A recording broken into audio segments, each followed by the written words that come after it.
Ladies and gentlemen, it is amusing to see CNN, George W. Bush, is unrecognizable in the current Republican Party. They're trying to rehabilitate or summon the ghosts of Republican past with the worst president of all time.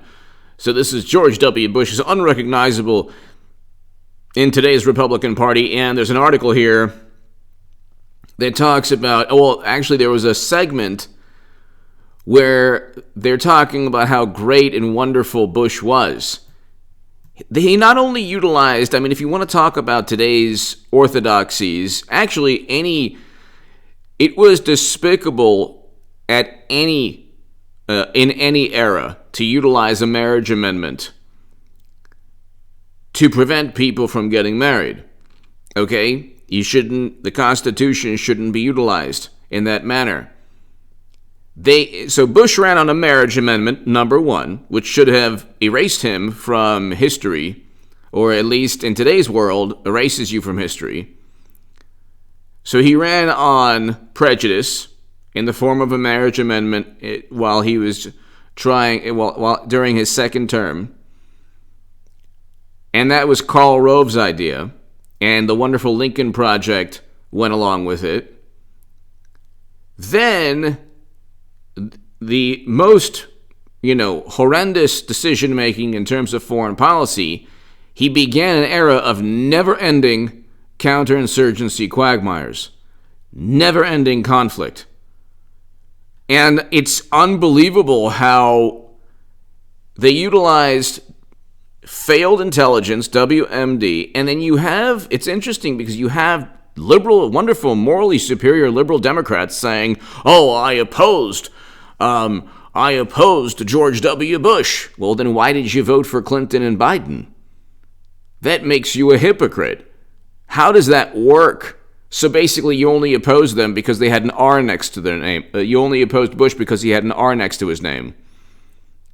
And you didn't stand by any principle. The most important, I voted for President Trump for a number of reasons, primarily because he wanted to reverse U.S. foreign policy that started under the Bush administration. Bush, Cheney, and Rumsfeld led us down a path of never-ending conflict. We are in regions of the world right now that Trump either got us out of or negotiated deals to get us out of, that Biden wants to keep us within indefinitely. This is not important for people who despise Trump. They don't like his words, his rhetoric, but he's the antithesis of a despot. You have George W. Bush, and then you have Biden, who voted alongside Bush, Cheney, and Rumsfeld, and wants to keep us within regions of the world that Bush got us into. President Obama campaigned on removing American presence from that region. George W. Bush is the reason President Trump won. It took about, half a second for Jeb Bush to be completely, on the debate stage, annihilated, completely obliterated by President Trump. Because he couldn't even admit that his brother's foreign policy was devastating and horrendous and misguided and based on failed and faulty intelligence. Okay, so you look at the intelligence that said Trump worked with Russia, that's a bunch of nonsense. They found nothing. And if, you've had from the Bay of Pigs to the Gulf of Tonkin to WMD to now Facebook ads, politicized intelligence reports. But hit subscribe to this channel right now. Hit subscribe. If you want to support my voice long-term, my Patreon is below. If you want to read my writing in The Hill, The Huffington Post, Salon, The Jerusalem Post, The Federalist, The Daily Caller, The Roanoke Times, go to hagoodman.com. I didn't have a live stream tonight. I will tomorrow evening. But this is interesting because they're trying to say that, oh my goodness, he was really a law and order president. He was a compassionate conservative. And so Bush presided over a very, very difficult time in American history, the worst day in American history. He utilized the worst day in American history to further the worst foreign policy decision since Vietnam. We have hundreds of thousands of Americans who have traumatic brain injuries. We have thousands upon thousands who've lost their lives.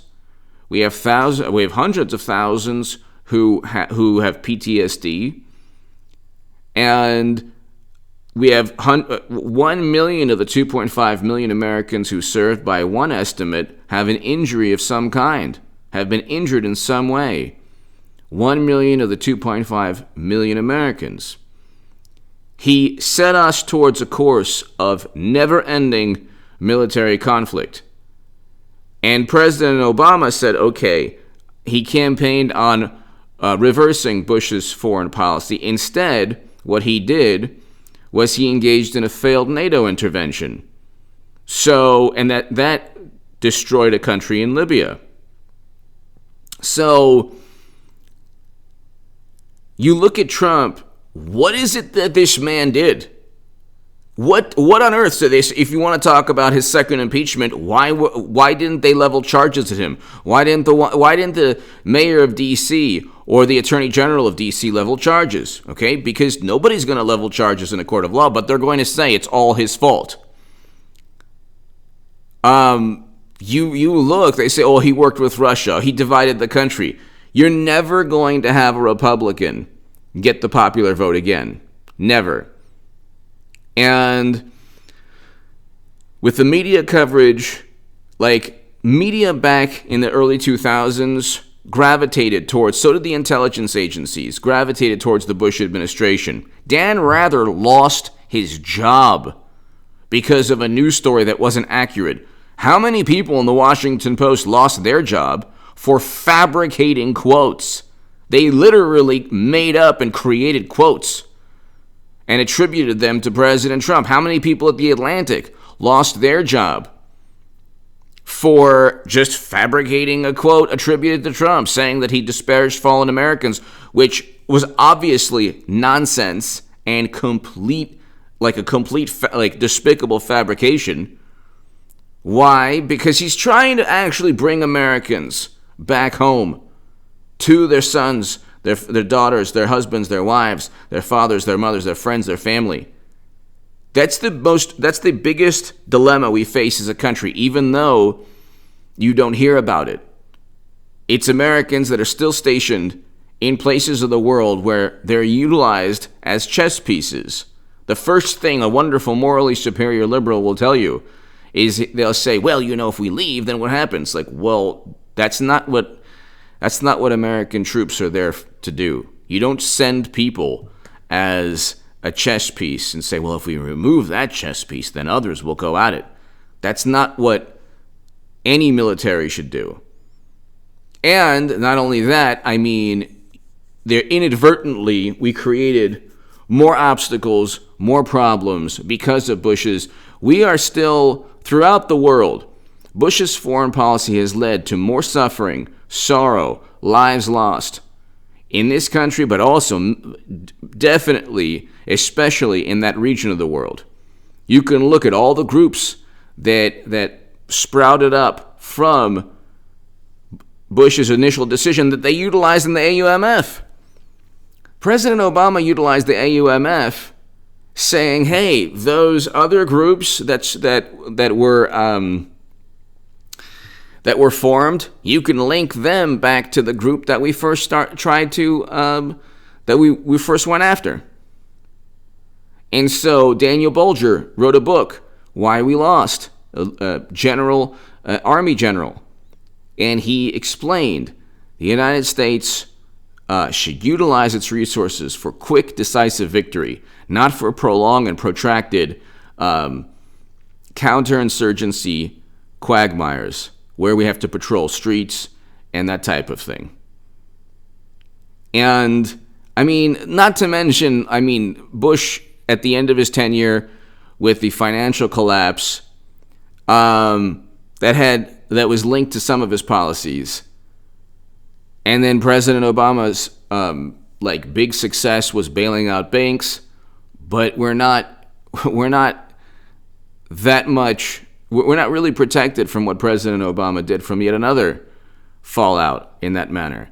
So, I mean, Bush was the worst president of all time, created the worst conflict since Vietnam, and based on faulty intelligence in his administration, and left the country almost close to a depression. How on earth how on earth can you say, oh my goodness, the good old days? Gee, we long for that type of Republican. What Trump, we had record low unemployment. He presided over the Abraham Accords, peace within that region of the world, or he negotiated a deal to get us out of a specific country by May 1st, 2021. So it's like, what is it? It's his personality.